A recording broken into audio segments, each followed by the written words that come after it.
Okay, well, welcome everyone. Today, as you know, we have Representative Mark Pocan, our representative in the U.S. Congress with us. And Mark can be with us for almost an hour. He's going to have to leave a couple minutes before we get to the 11 o'clock time period. So I am going to go ahead and by the way, Kurt Sippel is providing a lot of good assistance for us. He's giving you a link to all of Mark's background and biography and all that sort of stuff. I think most of us know Mark pretty well, but rather than spending a lot of time introducing Mark with all those particulars, we'll just send you the link. So Mark, I'm going to go ahead and get you set up for what they call the spotlight video. So you fill the screen now. Whoa. I'll back up a little here. How's that? Anyway, well, thanks, Dennis. Appreciate it. And yeah, I don't even know what number this is of going to the Plato class, but this is the first time we've done it virtually, and appreciate the invite, and always glad to meet with everyone and answer questions the best I can.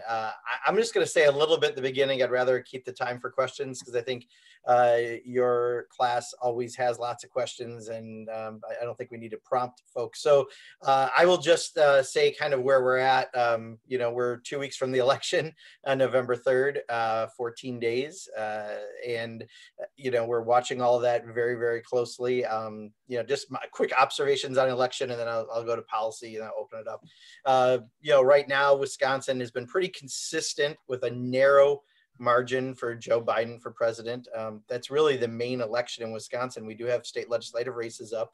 And at first, I think people were worried about making sure that they had a veto-proof majority. But now, actually, from some of the polling I'm seeing, there's about 15 state assembly races that look pretty good, that are kind of in play. And I think some resources are moving towards that. And I don't think we're worried about the veto quite as much as we are even the potential for picking up seats and then having redistricting where, the state could be competitive again, not gerrymandered. So we're watching that very closely. But, what matters the most is it doesn't matter what the polls are if people don't come out and vote. So as of Friday, about 2/3 of the people who requested an absentee ballot had already filled it out, but Dane County's been the leader in the state. I saw now by total votes absentee, Milwaukee just got past Dane County, but by population still, we've been doing a tremendous job here in the 2nd Congressional District with people doing that.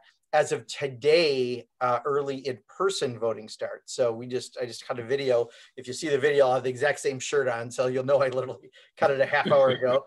Encouraging people to take advantage of that, because you can reach out to your municipal village or town clerk and find out if they have hours, or quite honestly, in smaller areas, they'll schedule time for you to come in and early vote. But it's legal in Wisconsin as of today to do early voting. So that's great news. Wisconsin's an important swing state. We looked at Michigan, Pennsylvania, Wisconsin, the 3 that get mentioned, but now there's a lot more states in play, even places like North Carolina and Georgia, and Texas and Florida and Arizona. And, it's kind of a surprise, but maybe it's not, given the current state of affairs. So part of what we're watching is in the next 2 weeks, the election. We'll be back in session then about another 10 days after the election. And we'll elect our new leadership in the House and all those sorts of things. And then what'll depend on what the session looks like, now let me shift into policy, will be what happens on November 3rd. Because, if Donald Trump's reelected, then I think, he's in office and he'll still be in office. So that might have some more things happen during a lame duck session. If Donald Trump is defeated, likely people will want to wait until there's a new president to do some of the things that you could get done, obviously, that you couldn't with Donald Trump, just by ideology. If the Senate flips, same thing. If the Senate flips, that could be something that will make the lame duck session pretty lame in that not a whole lot of things may happen there. We do have a December 11th date of funding government. We took our September 30th deadline and we punted it to December 11th with a continuing resolution. My guess is if we don't get a COVID bill done this week, and I'll talk more about that in a second, that's our next crack at it, would be with that bigger bill that'll happen December 11th, and hopefully still find a way to get something done.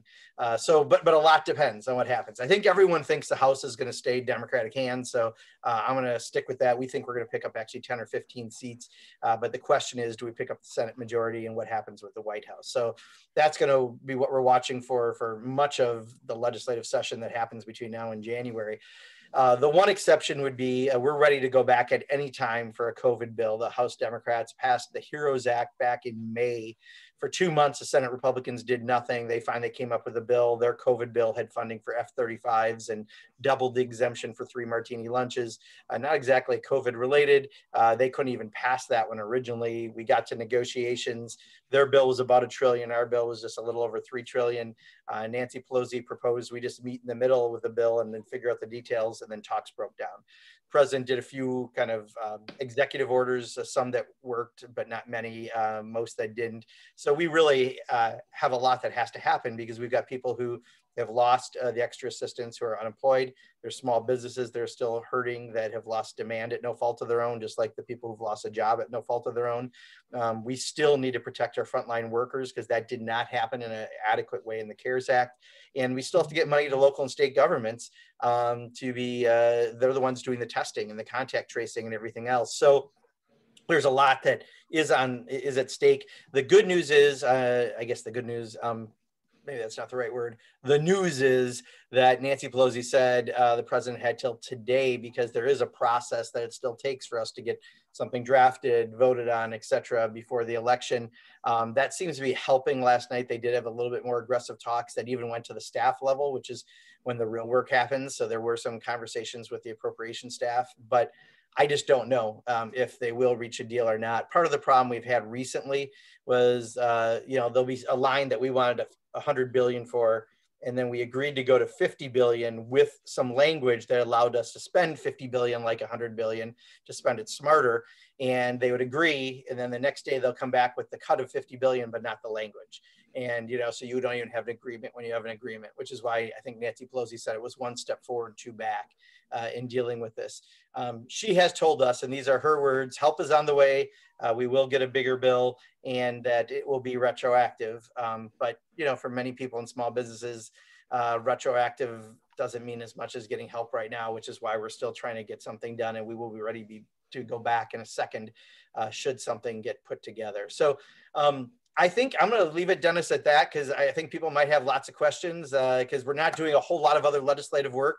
I think the last thing I'll say, just an interesting statistic, not even counting our committee staff, which is probably 1,000 staff easily, members of Congress and our staff, who are all working out of their homes right now, essentially are operating Congress out of 7,500 different locations across the country.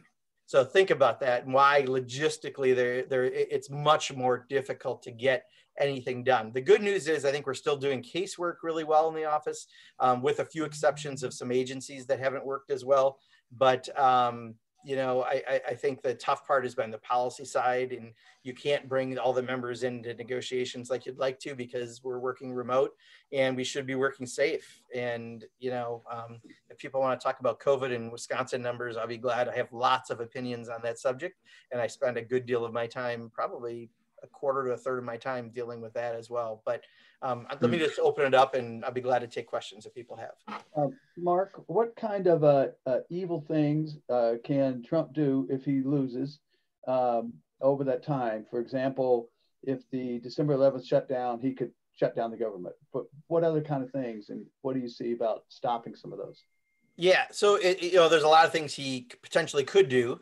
I think a lot of the questions I get are around, what if he doesn't accept the election results? I keep saying if we get a big number, which I think we can, and I think on election night we will, because let me just explain this, and I'll come directly to your question, Terry, but I know this will come up otherwise. When you look at states like Wisconsin, we will have results on election night. It might be an hour or so later, but we, starting that morning, take absentee ballots and run them through machines and some places even have dedicated machines just to run them through.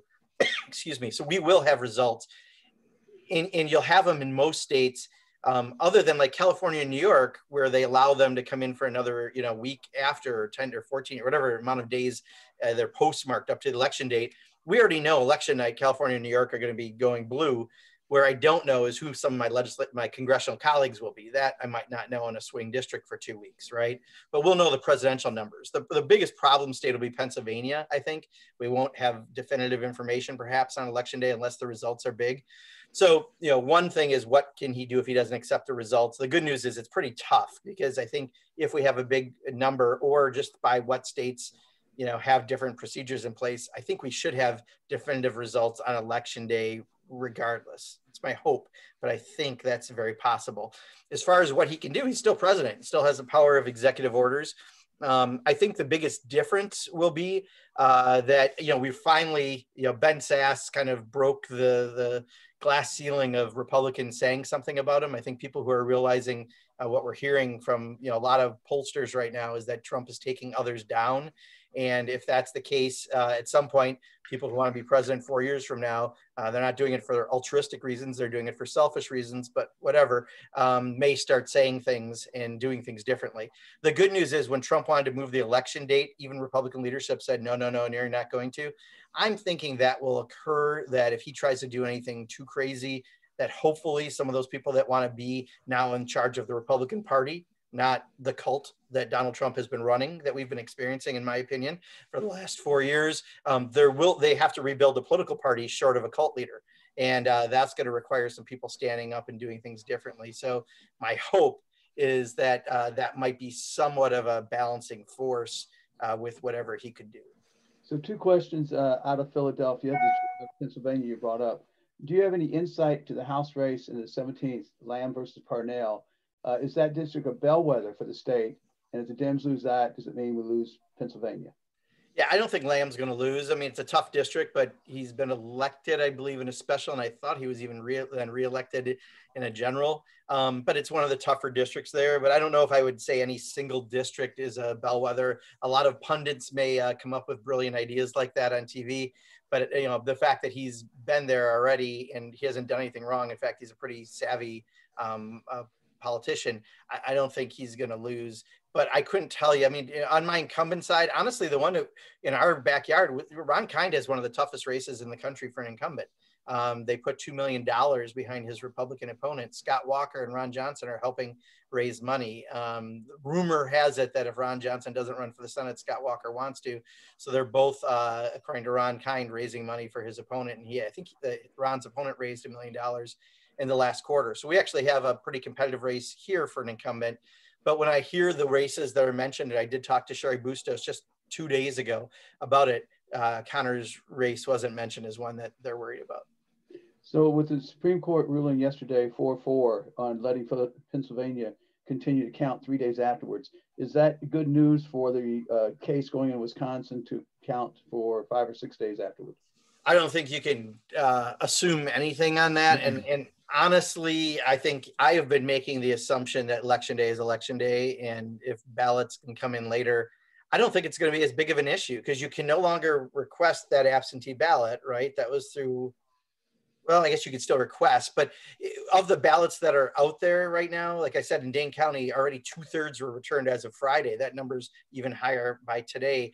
There won't be that many lingering ballots. People can now vote in person as of today, and you can still drop that ballot off on election day. So, I've never made any comment about having people vote based on the postmark of it for after the election, because I just don't think I think it's a risky proposition. So I'm encouraging people, if you didn't already do what I first recommended, which was 6 weeks out, get an absentee ballot and immediately turn it around. Now my recommendation is you vote early, starting today, and get it done. Don't wait till November 3rd. With our COVID numbers in Wisconsin, I don't know what the situation is going to be. Even though we think we have plenty of poll workers in Dane County, for example, it may not be. I mean, our numbers are awful in Wisconsin at the very worst time. We had the peak right before the season you don't want to go into. And I've talked to Dr. Fauci about this, but starting November 1st, is essentially the flu season. And you didn't want to have high numbers going into that, or you'll have them all winter and they'll only grow from there. And we've done some good moves, but honestly, I'm a critic of everybody. I think we should have done a lot more to try to curtail our numbers in the state. I don't want to wait till November 3rd, just in case. So I would recommend everyone now you go and vote early, and you go to myvote.wi.gov. You can put your address in, get contacted with the information for your town, village, or municipal clerk. Madison, you can obviously go to the city hall and vote, but other places like where I live in the town of Vermont, you're going to have to call up and arrange a time to early vote. But I would do that. I would not wait until November 3rd. Two questions on the recall of Governor Evers. Should we be worried? How serious is it? I don't think so. I saw some comments yesterday, the woman who's organizing it, and she looked somewhere between Ron Johnson and a buffoon, which isn't a great place to be straddling these days. And so I don't think it's like the most professional effort I've seen in the world. And people agree with what he's doing. I mean, people think we should all, the majority of people think we should all wear masks, and agree with the initiative he put forward that the courts yesterday reaffirmed his 25% capacity.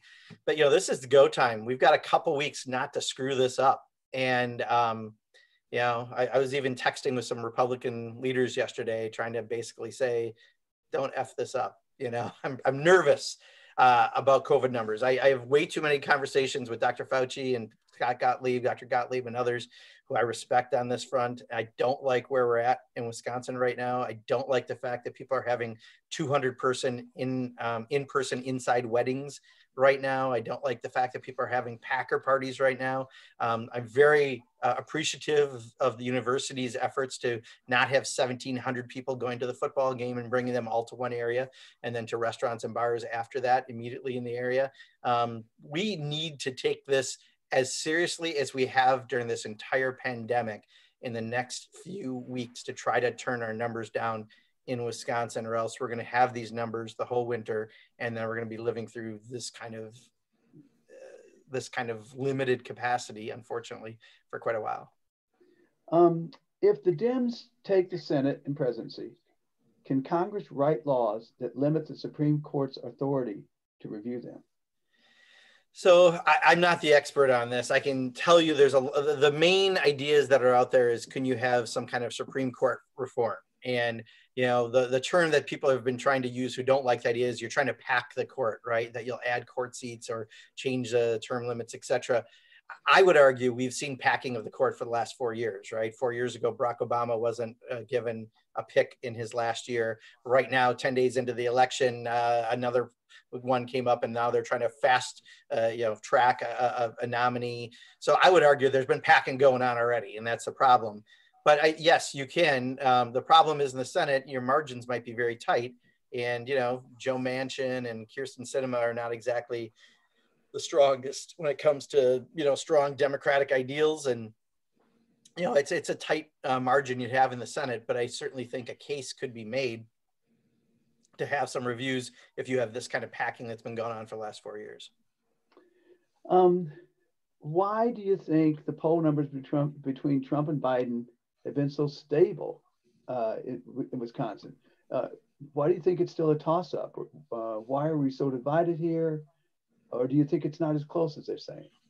Stable is good, first of all. I'm very happy that we have stable polls that don't have things going like this and that, because that tells me the stability is more likely to continue for 2 more weeks. So I'm ecstatic about stable polls. And if it's 5 or 6 points, most polls have been, I've seen some at 8 or 10, I've seen some at 2 or 3. I think we're going to wind up, if I had to guess, unless things change, and a lot can happen in 2 weeks, right? Political years aren't even like dog years. Dog years are 7-1. Political years are 20-1, right? So 14 days is really, 3/4 of a year. But, Thursday's debate alone, who knows what Donald Trump could do, right? Or if there'll be a debate at the end of the day. But stable is good. So if we can keep that stability, I think we'll tighten up at the end the numbers. I've been saying all along, I'm hoping for a 2 to 4 point win in Wisconsin. To me, that would be great. If we get more than that, we likely could too, just given how awful Donald Trump has been on COVID and still, even after contracting it, not, waking up to what's going on.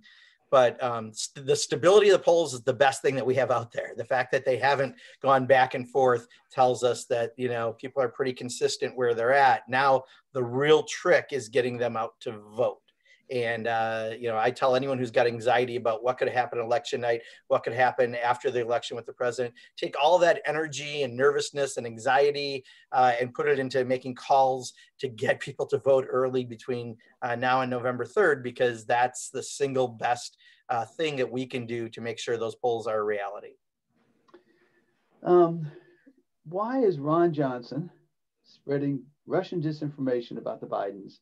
And shouldn't some other Republicans be condemning this, like McCarthy? Yeah, so I'll be gracious and say maybe he has a low-grade fever still from COVID, and he's just not thinking clearly. So but that's as gracious as I could be. Unfortunately, he is kind of channeling his inner Joe McCarthy in some of this stuff he's doing, and unfortunately making us look like kind of rubes a little bit for electing him. I think, nationally, he's looking like a moron by, most people looking at, the fact that his committee doesn't look into investigations of kids in cages and abuses at ICE, but he's looking into Hunter Biden.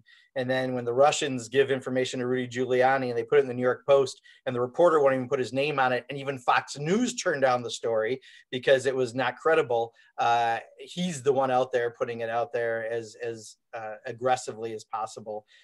He made Sean Hannity look smart the other night, right? That's scary. So I don't understand Ron. For the longest time, I did my best to not speak ill of people I serve with, but Ron has hit every limit I have right now, because when people are dying because of your actions, it takes a more serious response back, and I'm going to start calling Ron out for those actions. Well, and the follow on that, of course, is whether the other Republicans would condemn him, particularly on the saying just there's child porn on the computer. Well, I think it's already been pretty much proven that the story is a BS story, right? We know that Rudy Giuliani is under investigation because he likely got this, and it's being spread by Russian sources just to screw with our elections. And again, it wasn't credible enough Fox News turned the story down because it wasn't credible enough. New York Post, Rupert Murdoch's newspaper, couldn't find a reporter to do it. So they had to have a reporter write it who wouldn't put his name on it. And they put two other people's name. One woman didn't even know her name was attached as a byline to the story. That alone, I'm a journalism major from the UW, very proud of it. That alone should tell you that this story has no credibility and that only people like Ron Johnson would be putting it forward, which is why wouldn't Republicans? But why don't Republicans stand up against, and then I'll give you a list of 100 items. I could spend the rest of the hour mentioning things they don't, because right now the Republican Party is a cult. It's a cult of one person, Donald Trump. If he doesn't like something, he'll tweet about you. You'll get death threats. You'll get everything else. And they know that. So what we need are more people to be like Ben Sasse, even if it's for totally selfish reasons. We need them to be able to speak out in general on things. You saw a little bit from Mitt Romney. You're seeing a little bit now from, the governor in Maryland, but just not enough. I mean, clearly this is not normal. What we have right now with the situation with the White House. And I'm just, very dismayed that Ron Johnson has decided to go this route. I mean, I'm a businessman shtick, was fine for him. I think, he had, but when you start being, I'm a crazy guy with conspiracy theories, then we need to be a little more aggressive in calling him out. So along that line about Sasse and Mitt, of course, you had Alexander from Tennessee, criticizing Trump for calling Fauci an idiot. So you do have some of these folks now either trying to make some separation. For 3 and 3/4 years, yeah, they sat on their hands and did nothing. And now in the last couple of weeks, they're saying something. I'm going to remember that fact as well, but go ahead. I'm sorry. No, I'm wondering about how people will remember impeachment, deciding Sasse saying, I'm not going to ask for witnesses in the impeachment. And now you have these kind of things.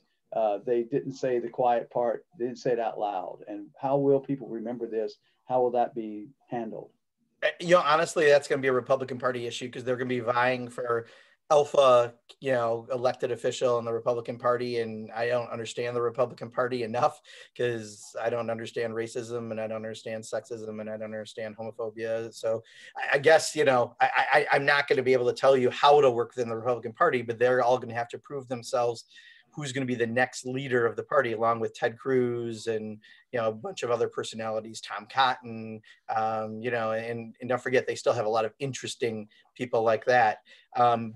But I'm glad at least some are doing it now. It just shows, I think, what we're hearing about the polling and why they're nervous about where the elections are going. And again, that anything that's consistent in polling is good right now. So, if I see that and I see the trends kind of staying in a good place, I feel like we're in a good place on November 3rd to not only have a new White House, but maybe a new Senate.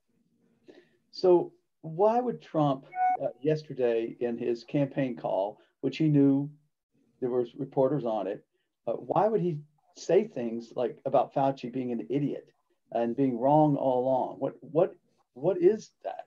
Yeah, so I'm going to take a little bit to talk about COVID. I'm kind of obsessed, but rightfully so, because everything is impacting our lives right now is COVID, whether it be the health of ourselves and our families, whether it be people unemployed because of COVID at no fault of their own, whether it be that 1 out of 5 small businesses has closed since the start of COVID because of a loss of demand. I mean, just about everything comes back to COVID.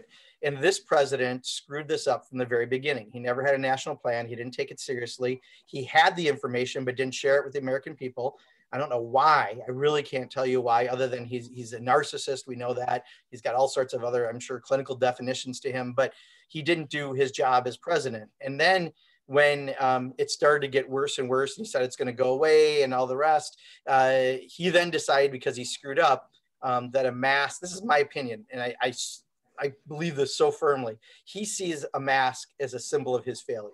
And that's why he doesn't want people wearing masks, because he sees then his failure on every single person in the country. So he's downplayed masks, which is ridiculous, because every scientist has told us that that's the best way with 2 people with masks to make sure you don't have the spread of COVID. But he also didn't deal with getting us the supplies we need. He made states vie against each other for personal protection equipment and testing supplies, which still we need more help with. And this is how many months later? I mean, I remember, we're so fortunate we have Exact Sciences and Promega, because they were able to help us tremendously on testing in Wisconsin.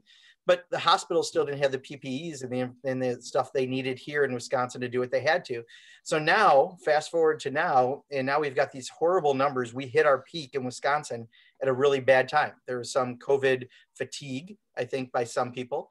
Many people just listened to the president, especially if they're inclined to, and they believed him, despite the fact he got COVID himself. You think that would maybe give a few people a second wake-up call, but it hasn't seemed to. We just watched a rally in Janesville where people parked 2 miles from the airport and were shuttled in without masks and all the rest. But really, he's just failed at every level of this. And then trying to fast forward a vaccine. Fortunately, no company is trying to do that, because that could ruin their reputation. So everything about him, he's bungled this in such an awful, awful way. And Dr. Fauci has been correct on just about everything. I'm very fortunate because I serve on Appropriations, and one of my subcommittees, which is the second biggest pool of money, is the Labor, Human Services, Education Subcommittee. And we get Dr. Francis Collins from the NIH, we get Dr. Fauci, we get a bunch of folks that come in on a regular basis. So twice earlier this year, I had Dr. Fauci in. Back in February, he told us if we closed the country down for 2 weeks, that we would not have a COVID problem. And he was right. That is what other countries did. And we just needed to do it for 2 weeks. And Donald Trump never took any of that advice. So we never did any of this right. Even when we did our shutdowns in Wisconsin and other states didn't do it, which kept it kind of rolling nationally, which is why we still have the problem we're at. We've never addressed this right because we've had no leadership from the very top. So he wants to blame Dr. Fauci somehow, when Dr. Fauci is the only one who's been an honest broker. And quite honestly, Dr. Scott Gottlieb, who used to be the head of the FDA under Trump, is one of my go-tos. He has been very consistently putting out good information. He doesn't criticize the president, which I understand. He doesn't have to. I'm not asking for that, but I need the right info. And he's been giving us good info. Now, having said all of that, let me give a couple good glimmers of hope. And this is from Dr. Fauci himself. We are worried about our numbers going into the fall, the flu season. And right now, it's not just the 12 or 13 states, we're up to 36 states with increasing numbers, but we're in a really bad place in Wisconsin. And quite honestly, I think we all should be doing more. I don't see the urgency. I wish we had the governor do a major address to the people of Wisconsin that would show urgency. I've recommended it multiple times. I wish we would hire more contact tracers. We are pathetically low on the number we have in Wisconsin, and that could have been taken care of months ago and could still be taken care of. And I don't see that turning around. So I've got criticism to go around when it comes to COVID.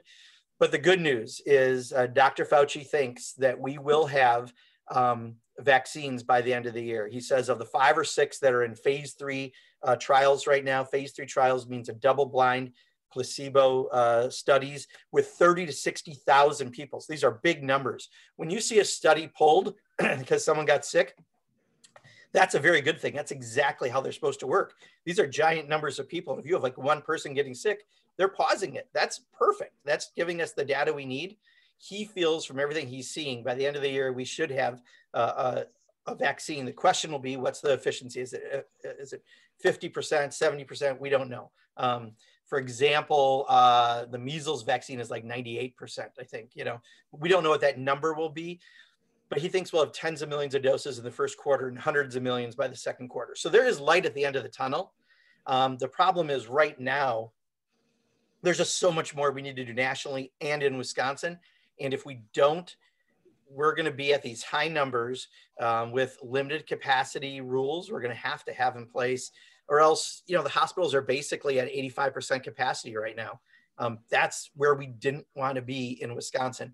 And if we had more contact tracers, we would be doing a much better job. And I'm probably about to put another column out on that because I just don't understand why that's not happening. We need more testing.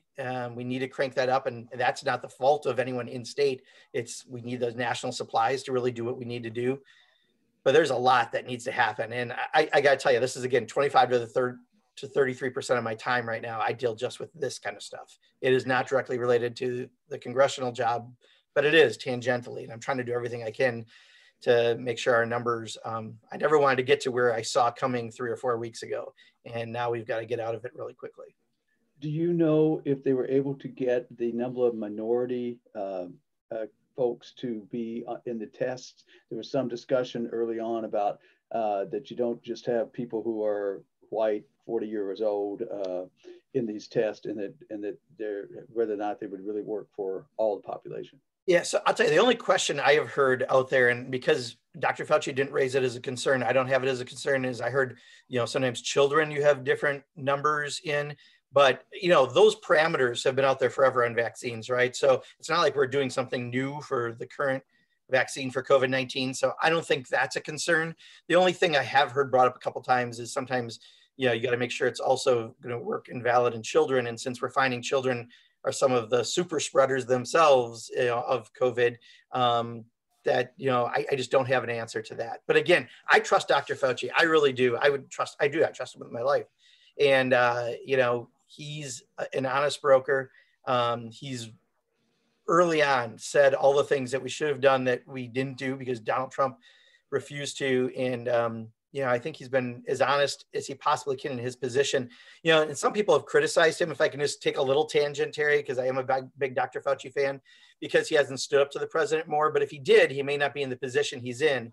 The position he's in, he is responsible for helping get the vaccine distributed to the right people at the right time. He is on 2 panels. There's multiple independent panels that have to approve a vaccine, so Trump can't force a vaccine. He is one of the key voices, as is Francis Collins, another person I have great respect for. I need him to stay in the position he's at. So occasionally, if he has to say less forward, comments than we all would like, it's because he's also looking at a few steps down the road. We need him doing what he's doing to make sure that we have a safe vaccine getting out there. So if anyone's upset with him, give him some slack. I think he's doing about as extraordinary job as someone can do. So you're on the Progressive Caucus, is that correct? And so are you ready for the QAnon caucus with Marjorie Taylor Greene? Someone wants to know. I'm more worried about the day that the Tea Party become the moderates in the Republican Party, and now you have QAnon. You know, this is why I give the governor great compliments on putting a citizen panel together to look at redistricting. And even though it may not do a map that the legislature looks at, I think it'll be helpful for us in the courts and for messaging, because that's what it's all about, is we got to address gerrymandering. And if you address gerrymandering, you likely won't have QAnon people being elected to Congress, because you won't have really red districts and really blue districts where your constituency is only what you need to win in a primary rather than not. So I'm hopeful that we are going to tackle that after November 3rd and figure out how to get, you know, fairer maps. And I hope everyone will put time and effort into that. Do you think the QAnon, though, will linger on the way the Tea Party did until it's just sort of gone? You know, the Tea Party, I mean, right, some of that was racism, and I think racism is going to linger on for a while, unfortunately, and some of that was just disdain for government. I think some of that's going to linger on for a while. QAnon is just crazy, right? I mean, even Ron Johnson probably looks at QAnon as odd, but I can't say that directly. You know, QAnon is that there's a cabal of politicians who are a pedophile ring and are cannibals, and that JFK Jr. is still alive and he formed it, and that also Osama bin Laden's still alive and he's walking the streets of Arizona. This is QAnon. I don't think that lives real long, because a lot of those things are verifiable facts you can kind of figure out.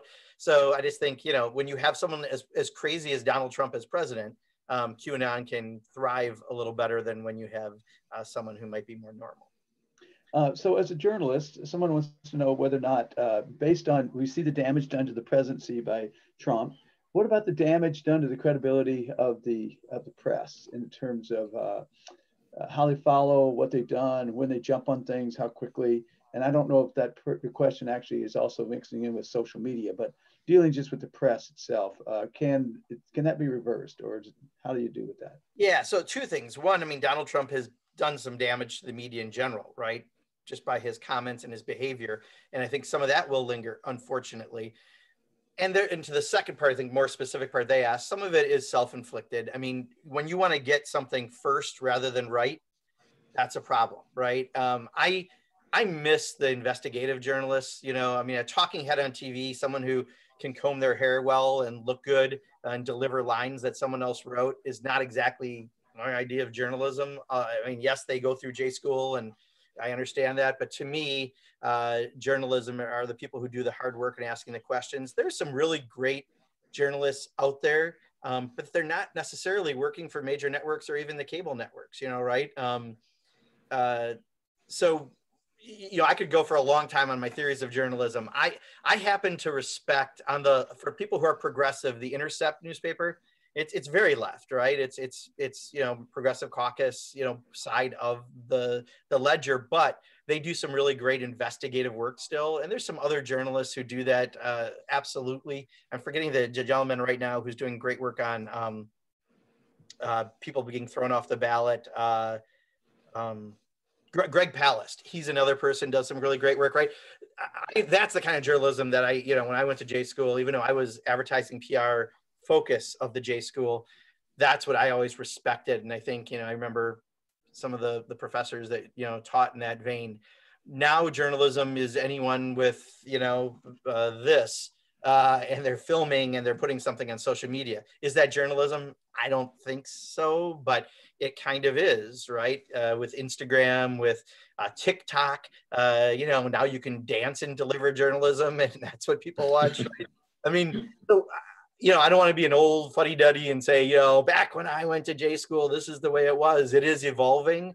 I just have an enormous respect for the folks, the New York Times and others that do great investigative journalism work. And I just wish we had more of it, because I think after Trump is gone, after November 3rd, after January, when he's officially gone, we're going to hear so many more stories of what happened. And, you know, my fear is that, you know, Joe Biden won't want to prosecute. And some of us, I personally think, if you want to keep the respect of the presidency, we need to do some of those things to go after and make sure no future president does that. But I think I'm going to be on the losing side of that. Any chance Barrett will not be confirmed? Right now, I don't see any chance of Barrett not being confirmed. any thoughts on whether Wisconsin voters might toss some GOP legislators out based on how they've handled COVID? Yes. So I am on a daily call these days with different people, from Gordon Hins to Mark Spreitzer, Diane Hesselbein, people who are very high with different political organizations in Wisconsin. The polling is saying there's about 15 assembly races that actually are in play, which actually, if you picked everyone up, which is unlikely, but who knows, 2 weeks is still a lot of time, you could actually flip the assembly. I mean, which is unheard of. We never would have thought that. To me, I still think if they pick up 4 to 6 seats, that would be a tremendous pickup going into a redistricting year to try to change the balance that we have. But there are a lot of seats in play. And I've even been told Robin Voss's margin is a slim single-digit margin in his own district right now. He's going to have a lot of resources to turn that around. But southeastern Wisconsin especially, we're seeing buyer's remorse on Donald Trump. And this is secondhand, but I heard a Democratic legislator was on a call that Frank Luntz was on, the guy who's the pollster for Fox with turning knobs and all that.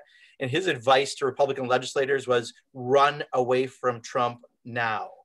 So they realize that there's some prices to be paid in suburban Milwaukee. Absolutely, we're seeing that, but we're even seeing it down into Kenosha, Racine counties and a few other spots, isolated spots around the state. Why do you think there's not more national mourning for the 220,000 COVID dead? Honestly, because of the president. I mean, the fact that, he's saying, oh, journalists want to talk about is COVID. That's because all real people want to talk about. I mean, all of us would like, what I want more than anything, I want to go out with friends on a Friday night and get a lake perch fish fry with a spotted cow or a hopalicious. Honestly, that is what I want pretty much more than anything. And it's not going to happen for probably another 6 months, at least. So there's some fatigue around what's going on. People are listening to the president. He's telling you he came out stronger than ever. Well, yeah, the steroids talked for him. All right. There's just a lot of misinformation that's out there. And because people don't get information as general anymore, people get it very specific from either a right-wing source or a left-wing source or whatever they think. They just have a lot of, people hearing their own opinions kind of over and over. I just think it's harder to get people to understand. I mean, not that it matters, and my opponent, he's run against me 3 times, but he says this is all going to be over by the time we're sworn in January. He's one of these people who, like a lot of people say, it's all done November 4th. And he also thinks there's only 1,500 people who've died in the state of COVID because everyone else had some other affliction and therefore it wasn't COVID.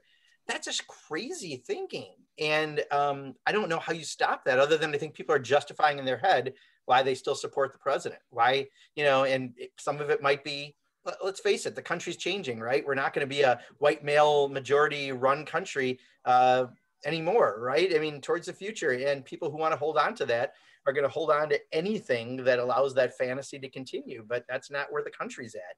And we have to move where it's at. So I think there's a lot of factors, but it's a staggering amount of people. And then think of the 7 million plus people who've been infected. And then all the stories we hear of people, and I have friends who I've talked to who have problems months later. They're still having lingering effects of COVID. We don't know, is that lifelong? Is that damage to the lungs and the heart and into the brain? I mean, I've heard those 3 are 3 of the major areas getting affected.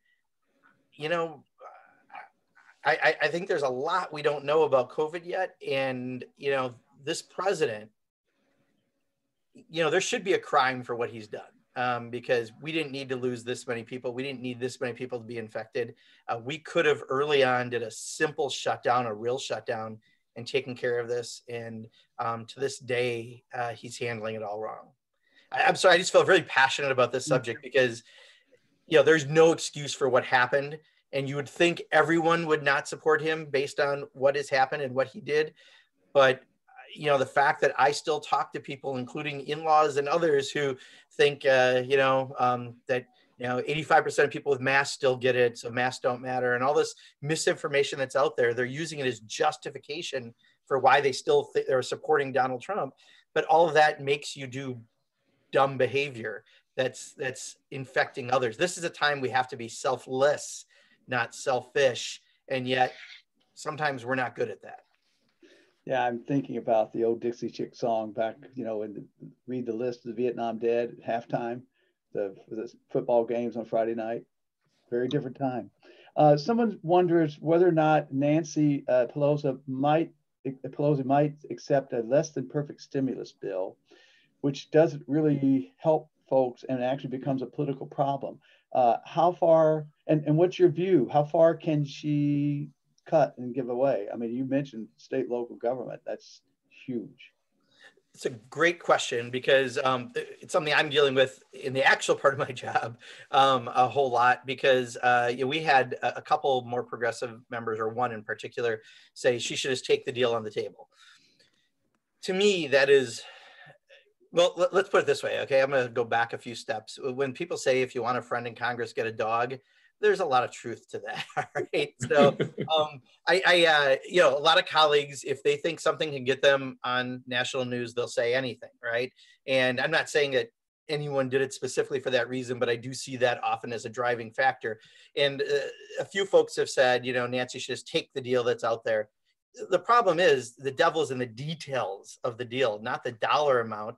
As I just explained, if you went down from 100 billion to 50 billion with language that allows you to still get it done at that higher level, and they agree to it, and then they take it away, they're not bargaining in good faith. You don't have a good content to a deal. She will not go for what's not a good content. I may not agree with every decision Nancy Pelosi makes. I think she's a hell of a negotiator, and I think she absolutely is fighting for the right principles on this, which means we need assistance for people who are unemployed, for small businesses, for rental eviction issues, for frontline workers. And she's scaled back tremendously the local and federal, I think because she thinks we can come back and add some of it later. But what they need right now to do the testing and contact tracing and everything else we need, she's doing, I think, her damnedest. And there's a couple of things I really didn't like that she put in the last bill, and I've had that conversation with her. But in general, I don't have a question that she's not doing this. It's going to be a better bill because of what she's working on right now. And, if they really are close, maybe they'll have a deal. But again, if the White House keeps, taking two steps back after they agree on something, then I'm wondering if this is just for show, because Donald Trump is a showman at heart more than he is a president. So, I'm trusting Nancy. We do talk to her on a regular basis. Is she really one of the few people that negotiating? Yes. And that's a problem, because we're in 7,500 different locations around the country of members of Congress and our staffs. But, in general, what I've seen, I'm happy with. Charles Franklin last week called Trump's performance art, not governing. Right. It is. It's really. Right. One of the people you're talking about in terms of journalism, I'm sure a lot of people read or saw the article by Verge on Foxconn, everything that's happened with Foxconn, and how ludicrous so many things have been done with that. But question is, how will this current information on how bad this has gone, do you think it'll have an effect on anything races in Racine and Kenosha?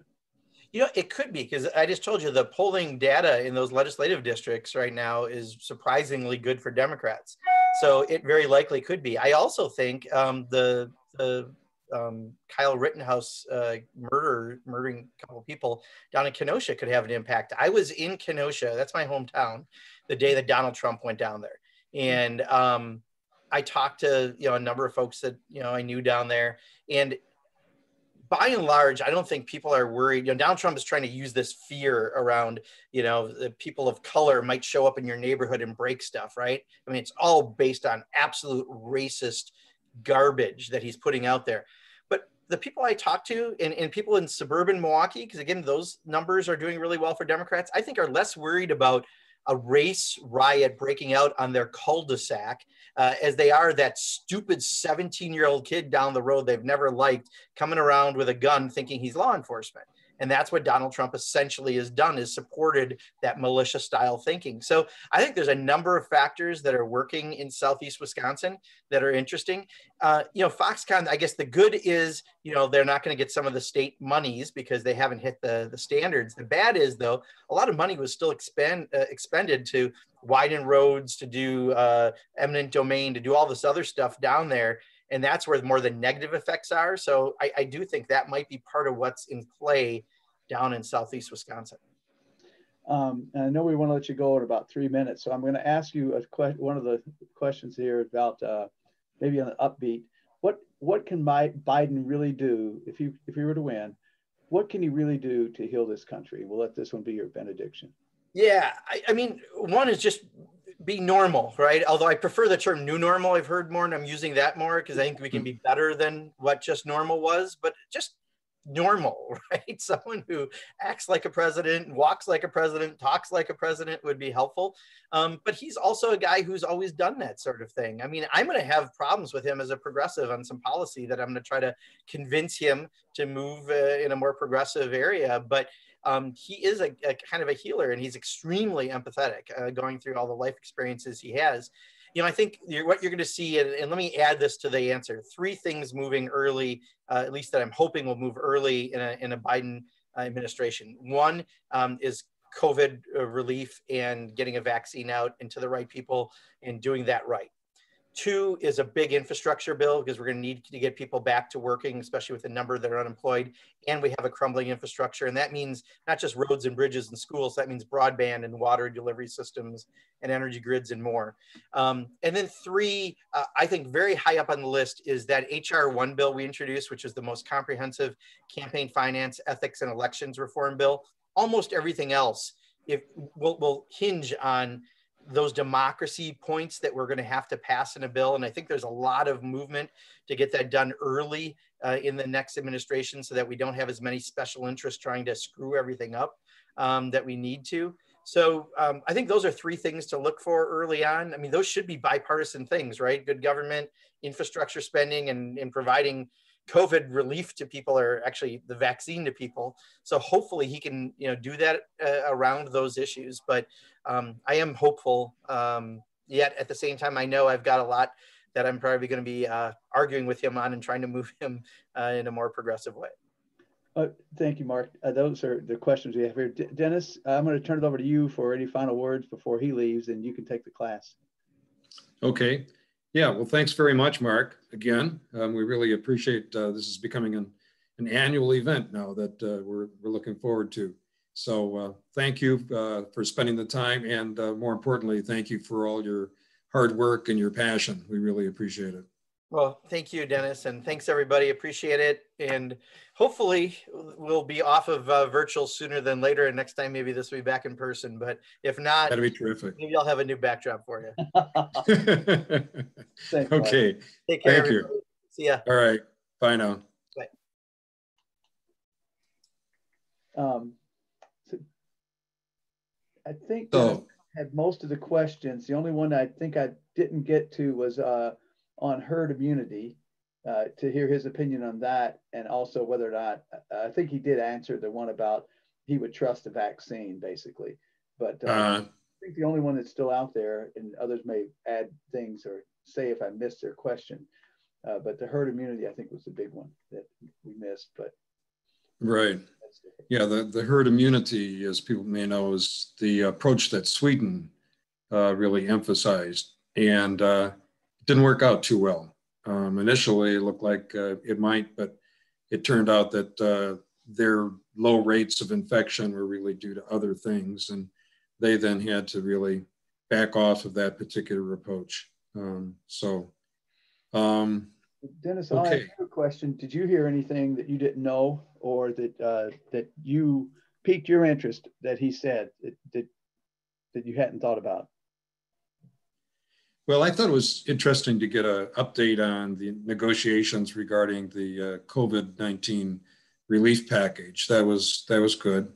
And I did not know about some of the polling that has been done in Wisconsin legislative districts. So he pointed to the 15 tight races where there was a chance where there might be, despite gerrymandering, there might be a flip in some of the seats. And the Robin Voss, that I think most of us would regard that as wishful thinking, and if you want to change in the speaker's seat, but it was interesting to hear him talk about Southeast Wisconsin and some of the issues there. Okay. There was another question then? No, I think that was it. The last one I think I missed is he and or you really concerned about violence in the streets if Trump loses? With his backers literally have violence in the street. We are not one of the state. We're one of those states where you can carry a gun.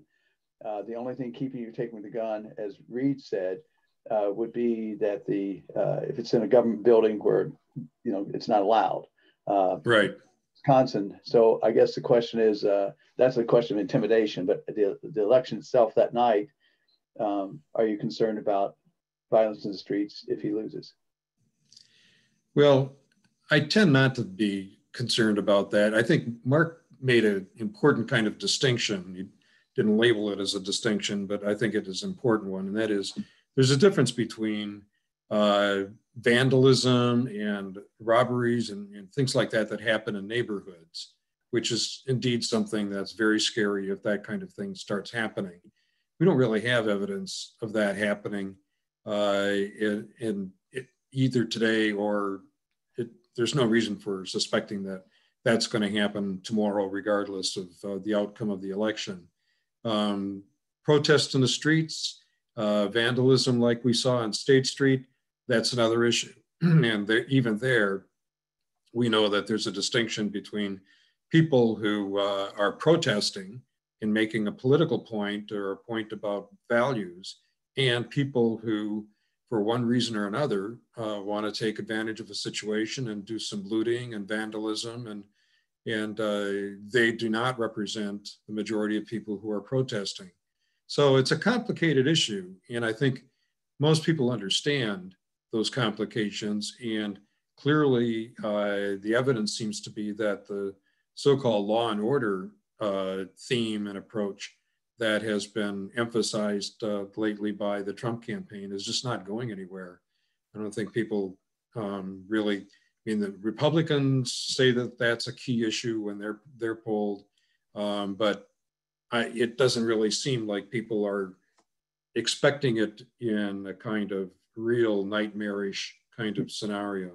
So, well, it's interesting. I am my wife and I are traveling to Tacoma, driving actually tomorrow, and we changed our plans to come home not prior to the election eve to be here because we're going to be driving through Idaho and Montana and North Dakota. I guess I should be worried if I'm going up through Tigerton with the Wisconsin. But we planned on being home. We changed our plans to come home because we were concerned about driving through some of those places where there have been roadblocks at places that people just simply block roads and say, what are you doing and who are you and who did you vote for, type of thing was the scenario we were looking at. So we have a question. I think everybody's pretty clear that Kleefisch will be running for governor in 2022. She's made no bones about that, but Johnson running for governor, Walker going for Senate in 2022. Had you heard anything along those lines? I have not. I've heard about Walker running for the Senate, but not Johnson running for anything. I think there's sort of been a sense that, he has said that after this term, he's going to retire from politics. We'll see. But no, I haven't heard of him being a gubernatorial candidate. Seems like it would be a long shot, actually. Up against Kleefisch, who's already running. Yeah, Kleefisch is already running. People have expected Voss to run for governor for quite some time. And it's somewhat surprising that he has decided against running for governor in the past, and we'll see about the future. But he seems to have been happy with just being speaker. So there are a lot of good Republican candidates. I don't think they're going to be really hurting for good candidates to run next time around. So I don't think it's a desperate kind of thing where they're trying to look for somebody with the kind of name recognition that Ron Johnson has. Mm-hmm. Okay, those are the questions that are out here. I'm not sure which way you wanted to go with other things you had prepared. Well, one of the things that has come up, and Mark talked about it a little bit, but I think deserves a little bit more attention, and that is this whole issue of Russian meddling, and it's not only Russia apparently, but a couple of other countries in meddling in the elections to try and alter or guide the results. And on the one hand, there's the issue of the story that doesn't seem to have a whole lot of credibility and therefore doesn't have legs, except that we keep talking about it saying it doesn't have legs or credibility. And that's regarding the Hunter Biden story, which is an old story and it's been discredited and it's sort of ho-hum and doesn't come from a credible source in terms of Rudy Giuliani. He doesn't have a whole lot of credibility in all of this. So there's that kind of issue.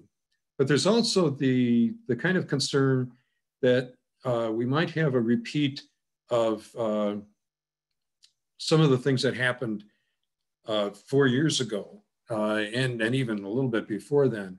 And that is efforts to just have general disruption, to inflame differences, inflame passions, even if it's not specific to the election. The meddling in the election often gets associated with hacking. And there were attempts last time around to do some hacking. The most notable was when there was a Russian hacking effort in Illinois that was aimed at their voter registration base. But that turned out to be a failure. It was caught early on and it was negated. But I do think that there's something to be concerned about as people try and get rallies inflamed, get passions inflamed, and have kind of a general disruption. In a way, it's sort of, well, how much more can we have? If we still have the Portland thing in our mind, there's the Kenosha, there's a number of others. So it could be like the Hunter Biden thing where, well, okay, we've been there, done that. That's old news. It's not going to have the same kind of impact as if it started up now or there was something that could be inflamed a lot. So I think that's something to keep our eyes on. Another point to sort of mention is that we're having a debate on Thursday. Whether or not it deserves the title of debate is that's dubious. But there is this debate that's on Thursday, and it's going to be one where presumably there's going to be no interruptions by the two candidates of one another during the first 2 minutes that they're speaking on any particular issue. There has been an effort by Trump, as I think we've all seen in the news, of kind of playing the referees, as it's referred to, of attacking the moderator, Kristen Welker, and playing the referees sports metaphor for trying to make yourself seem like you're a victim so that the calls go in your favor and somebody's not as harsh on you because you're already a victim. So Trump has been kind of taking that approach. The role of the moderator is very important in a debate, and we'll see. We'll see if he's had any effect, if she's going to be as assertive as some of the other people moderating debates have been. See what she does with her ability to mute the mic. Presumably, at least what we've been told so far, is that the mic will only be muted, like I said, during the first 2 minutes that somebody addresses an issue. And it won't be beyond that. Somebody can still be disruptive, but it'd have to be in a different way than we've seen in the past with interrupting and yelling. Was there a penalty though, if they did? Wasn't there some discussion that there actually be a penalty and some loss of time? I know there was a lot of discussions. I don't know what they ended up with. Right, there has been discussion about loss of time. I have not heard that formalized in any particular way. One would expect that would have happened, and actually that is something that was a big issue with the vice presidential debate, where you would have really, Kamala Harris lost some time because Pence kept going over his time. But I think she only at one time said something about, gee, I'm not getting equal time here. But I think for Kamala Harris, one of the big issues for her is that she's a woman, and she's a woman of color, and therefore very vulnerable to a lot of stereotypes. If she had complained too much about the time not being equal, she would have been vulnerable to looking like a whiner, rather than looking at somebody who was being assertive and demanding fairness and equity. So I think most people in most of the reviews that I've seen credit Harris for doing a really good job of navigating that kind of fine line that women, unfortunately, have to be very sensitive to, between being too aggressive and being a doormat. They said that she had 3 minutes less, three fewer minutes than he did ultimately. And so maybe, Dennis, since you're an old soccer coach, it's like penalty minutes at the end of the game. Now you just let her have 3 uninterrupted minutes just to even it all up. Yeah, well, yeah, that could happen. And it would make a certain amount of sense. Oh. Well, again, one of the things that I'm wondering whether or not, I assume Trump will show up for that debate, but as we were talking before we came on air, so to speak, that the Sinclair stations are all going to be told to broadcast a town hall interview that will be done by Sinclair reporters with Trump. I believe it's going to be on Wednesday night, the night before. And this was, of course, Sinclair is in with a lot of stations, ABC, NBC, CBS, all across the country. And these are local markets where people tend to trust their local TV stations with this. And this is going to be forced to be aired, just like we found out how many of these newspapers that have popped up that aren't really newspapers, but they're all over the country. There are 12 in Wisconsin that are basically PR sham things that are put up by the Republicans that basically have a twist to them, but they all look alike. But they have the folksy home name of the North News, or the Bay News, or whatever it is, and it looks very, very normal and reasonable. But it's not your local, where people have trusted their local government, their local TV, their local newspaper by and large. And so the Sinclair folks will be taking huge advantage of that on Wednesday night to do this across the United States. So I don't know if he gets good enough reviews or feels good about that. Maybe he won't even show up for Thursday. Yeah, that's clearly a possibility. He's certainly threatened it at times. Yeah. Another observation to make, by the way, is you may have seen some reports about this, is the difference in spending and the money available to Trump on the one hand and Biden on the other. Biden at one point was way, way, way behind in having money available to spend on campaign ads, social media kinds of things, organizing and the like. But boy, that has been turned around enormously. And there are 3 major analytical firms that track TV advertising, and they note that Trump is being outspent 2 to 1 in most of the major markets, and these are typically, most of that money goes into states that are close, rather than states that are not really in play one way or another. But Biden has also been spending on a lot of national ads. So he's got sort of money to spare, in a sense, 2 to 1 spending in places like Wisconsin and Florida and Pennsylvania. And then he's also got money to spend on national programs, getting advertising in there, which normally you would say, well, that's a waste of money, because you're advertising to people in Idaho and California, and those are states where no question about how they're going to vote. So, and Mark made a point, an optimistic point about election results being known election eve, as they are traditionally known.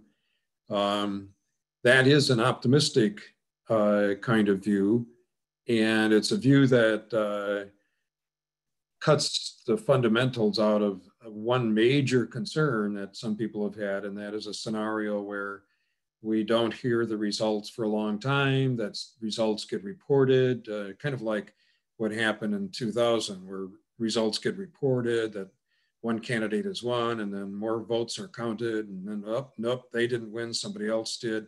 That whole scenario just adds a lot of concern generally for how valid the election results are. Mark doesn't see that happening. And I think most of us hope that he's right. One thing to mention, he said that he thought that Wisconsin would have its ballots all counted and have results on election night. That is very consequential because we are a swing state and we're very important in terms of the electoral college math. Another state that is very likely to have its ballots all counted on election night is Florida.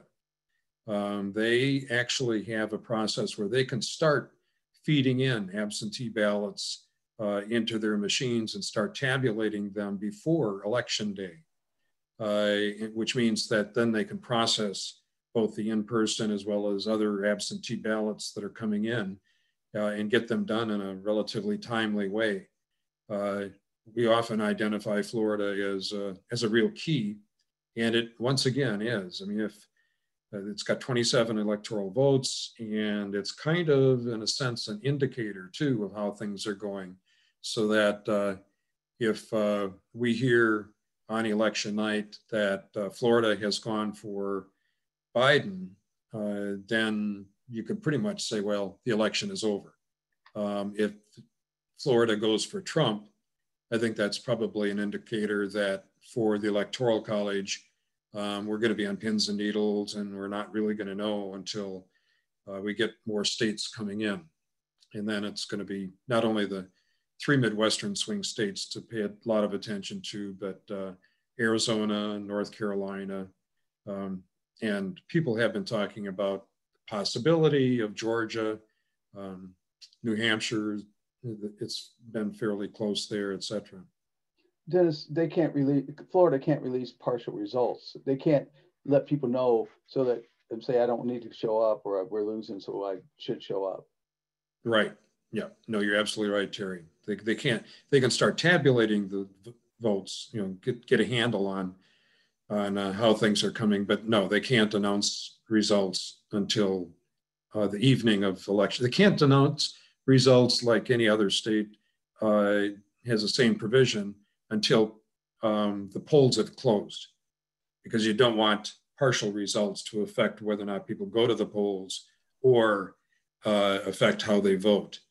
That was a big issue, about 18 years ago, 20 years ago, with the networks announcing the results of the election in the eastern part of the state when people had not yet voted in the western part of the United States.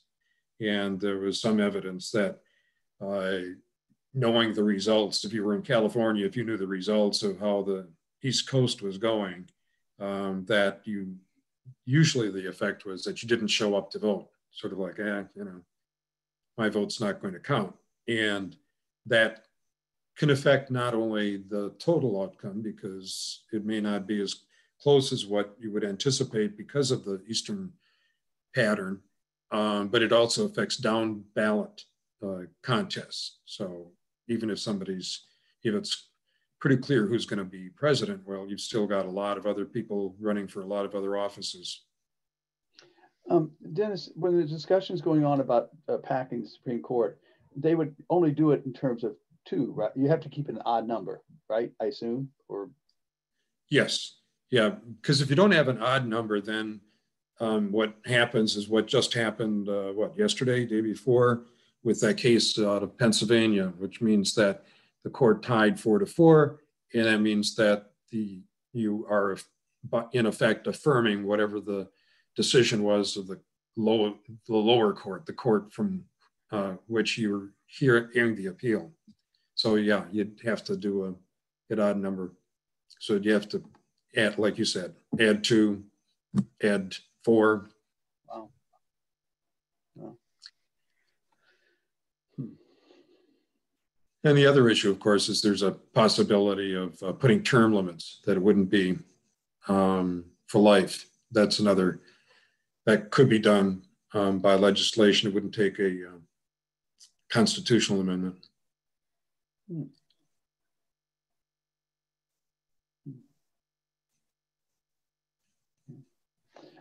Let's see. If Trump here's a question. If Trump loses, do you think he will resign and have Pence pardon him and his family? And that also goes back to the earlier question about what kind of mischief could Trump get into, which is one of them is could he pardon himself? So can you talk a little bit about if he loses, would he resign and have Pence do that, just step out for that time, or self-pardon? Yeah, I think that it certainly is possible. It is probable that he would do that. Remember, Richard Nixon did that and got pardoned by Ford, and that came back to haunt Ford when he ran for office, ran for president. But that is a possibility, is that he could resign and have a deal with Pence, that Pence would then become acting president and then pardon Trump. The limitation there is that Pence could only pardon Trump of federal crimes. So there are all these crimes primarily of a financial nature that are state crimes, that primarily in New York. And so Trump could still be prosecuted by the state of New York for those crimes. And so far, the Supreme Court decisions and the cases coming out of the litigation in New York have not been the greatest news for Trump, because the Supreme Court seems to affirm the right of New York to pursue the case, to get tax records, et cetera, et cetera. But being pardoned of all of the federal crimes, and there are quite a few, there are a lot of them that, like with the emolument clause, that we don't hear a whole lot about, but are pretty considerable and still pending. Emolument clause, meaning that the president cannot benefit personally, financially, from his term in office, and the use of the Trump properties, Trump Hotel and the Trump resorts has been an issue there. Trump made a comment, I think it was yesterday, maybe the day before, saying that if he loses, he might have to leave the country. And actually, that's been a point of speculation. He would not be the first person in the world or in history to indeed flee the possibility that he might be presented with an orange jumpsuit by moving to, he could revive his whole Trump Tower project in Moscow and spend his time with his buddy Putin. So it's, on the one hand, kind of funny, but on the other hand, it's not, Trump does a lot of stuff and has done a lot of stuff that is really sort of, wow, that's pretty unusual. But do we have an extradition treaty with Russia? Well, an extradition treaty wouldn't require Russia to, it would sort of pave the way for Russia to do it, but treaties are not all that enforceable. And there, there's, like I said, it'd be the first time we'd had a president do that, but we've had other officials and other people accused of crimes who have calculated that, well, they'd be better off spending the rest of their life abroad rather than staying here. I don't usually say who these are from, but since it's Michael Stevens asking this question, I know you'll want to hear this. He is quoting Article 3, Section 1 of the Constitution. It says that Supreme Court judges shall hold their offices during good behavior. So how could you put term limits on them unless you, amended the Constitution? Well, I think there's a debate among constitutional scholars about exactly what good behavior means. That you could have it, according to some scholars, you could have it be interpreted as for cause, but you could still have term limits, so that it would be a term limit and you could only dismiss them for cause within the limit of their time. My guess is that although term limits have been talked about, that will not be pursued. I don't think there's anything magic about that. And I think that the idea of adding judges or justices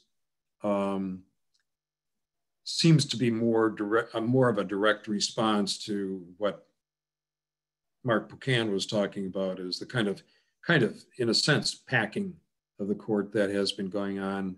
If you sort of interpret the Merrick Garland,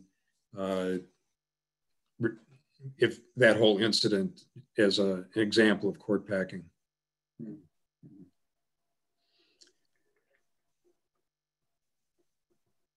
Well, you have any other? I have no more questions in the queue at this point.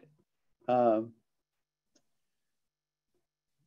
you want to talk a bit about who we're going to be hearing from next week? Yeah, next week we're set up. I've lost Kellyanne's last name, but we're having the woman who's been appointed by Governor Evers to a new agency program on rural prosperity in Wisconsin, and also appointed her to head a Blue Ribbon Commission on what to do about rural prosperity. And we're going to have her and one of her commissioners update us on what they've done, with an eye toward what's happening with, when you look at all the things that have happened with not only just technology and broadband, but disenfranchised, how are rural people disenfranchised? What's happening in terms of education, of jobs, all the things that some people were saying lead to the type of incidents that we had out of Cambria with the basically the local terrorists, malicious types who want to do things, and what motivates them, what is their future, what's out there for them, not just politically, but how much of that, at the root of that, is the economics, education, all the chances with it. And just like last year when we did this, we had someone talk about that in terms of education, particularly in rural schools closing, and what are the opportunities. And so it'd be interesting, I think, to hear what she has to say and what that impact it has on our politics, and how it's, I think even the fact that Governor Evers appointed this commission and appointed this, can't remember if she was in WEDIC or with WEDA, where this is housed, but I'll have all that for you for next week. But she'll be on to be able to talk about that and answer any kind of questions that you have about that. And I'm not sure if she can give us show her hand a bit about what kind of recommendations they're coming up with, and that might be something to be useful for us. And I know as we sit here, particularly in Madison, I think most of the audience, it's the kind of thing that we have to keep our brains open to about everything else that's happening around the state, because we know that's an important part of it. So that's where we are with that. Okay, thank you. And well, hope everybody has a good week, and we'll see you next week. Thanks a lot, Dennis. Thanks, Kurt. Yeah, thank you. Thanks, everybody. Yep. And thanks, Kurt, for your help. Bye now. Bye.